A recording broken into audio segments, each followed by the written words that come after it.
بریم هم حاضرشیم بریم این ابروهای لعنتی رو پاکشون کنیم.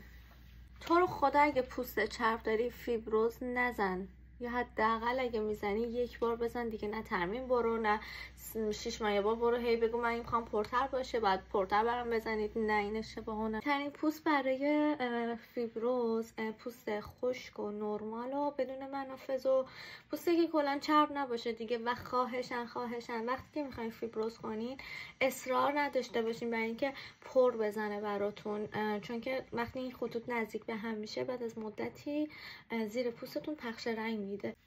خلاصه دیگه وقتمو گرفتم برای امروز بریم این ابروها رو پاکشون کنیم. نمیدونم درد داره یا نه، ولی خب برای کار زیبایی من آستانه دردم به شدت بالاست.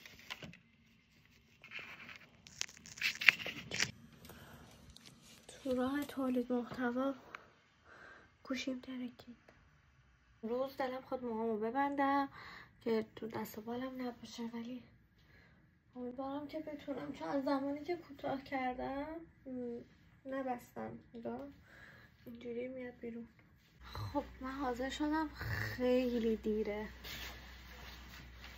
هوا هم بارونیه، بعد ماشینم ندارم، باید بایستم برم. بزن بریم.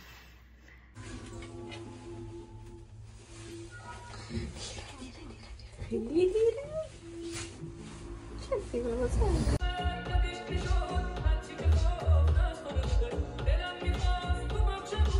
خلاصه فرمی که دادن و پر کردم و بی‌حسیمو زدن.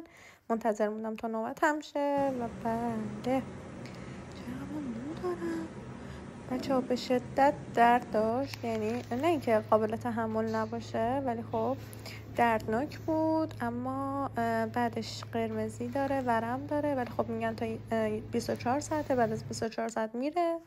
خلاصه دیگه برگشتم سمت خونه. این شهر قشنگ ترینه، یعنی واقعا خوشگله. یعنی انقدر خوشحاله هم حد نداره. ابرو انقدر توی چهره تاثیر داره.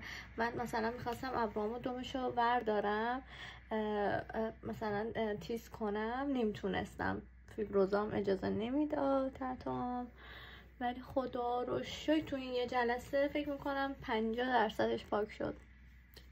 خیلی خوشحالم دیگه. بوس بهتون، خدافظ.